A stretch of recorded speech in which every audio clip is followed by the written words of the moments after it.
Hey everybody, I'm back. I'm better. I think I got back to everyone. So if you guys still have questions about anything we went over last week, let me know. But I think I got back to everyone about their questions.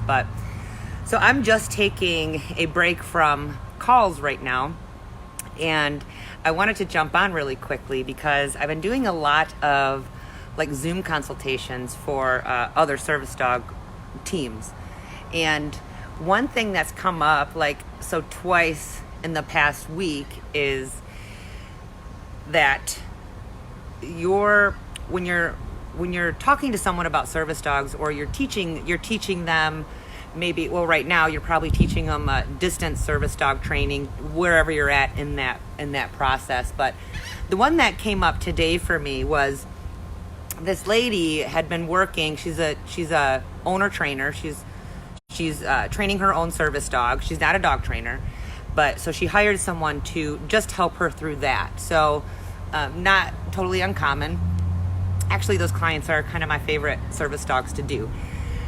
But why she contacted me is because she couldn't figure out, her dog trainer could not explain to her in a way that she could understand what this certain concept means.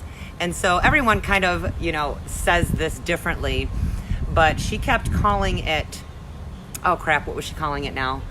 Intentional disobedience. And the client could not grasp that fact. Like, what does it mean? And for whatever reason, the trainer could not tell her in a way that she understood what it meant to intentionally disobey. So if you guys have trained a service dog, you guys will know that the task training and all that stuff is kind of the easy part. It's really hard to teach, if you've done it right. It can get pretty complex and complicated to teach a dog not to listen to you. So, and that's how I explained it to her. I was like, we're just teaching the dog not to listen to you if you're not responsive, or, if you're like, this for instance was a DAD dog, a diabetic alert dog. So in that process, these people could either, if they crash really hard, they could, sometimes they'll go from 80 to 40 in a matter of seconds. So it can happen really fast. So if the owner becomes unresponsive, or if the owner's like, hey, just stay away from me, like the owner just because if you have really low blood sugar, you can get your mood can change quickly as well. So we're actually having to teach the dog not to listen to her in that instance. So why I wanted to tell you guys this is I want you guys to be aware of who you're talking to. So it doesn't matter. Like, I've been training service dogs now for 10 years. I've only come across a handful of people that know dog trainer jargon.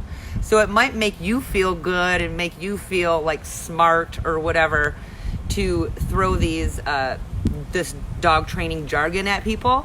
But if people aren't picking up what you're throwing down, that's not dog training. That's not human training. So I just want you guys to be aware of that, like where in your messaging or even in your client interactions. And now that we're doing distance, it's a little bit different because you're not knowing when people are getting stumped on something. So just be hyper aware of explaining stuff to them. They don't need to know that the technical term for what you're doing, or you have to explain it to them coming from where they're at. So it's the same with client interaction. It's the same with your messaging and everything. So I just want you guys to be aware of that because it seems to be coming up as a pattern. So I just wanted to hop in and mention this to you guys really quick because I see it a lot in people's messaging and their content as well. Like, they're wanting to talk to other dog trainers or just make themselves feel smart for knowing big words. So, which I've been guilty of before as well, but you're not doing anyone any favors if you're not explaining to them where they're explaining to them from a place of knowing where they're at. You're the expert. You're the one who's supposed to know that. So watch your jargon, and happy dog training out there. I hope everyone's doing well. We are still quarantining, and I think that's all I had for today that I wanted to come in and talk to you guys. I have another client coming up, so I was just taking a break outside, getting some fresh air. So any questions on that, let me know. And if not, I will talk to you guys soon. Okay, bye.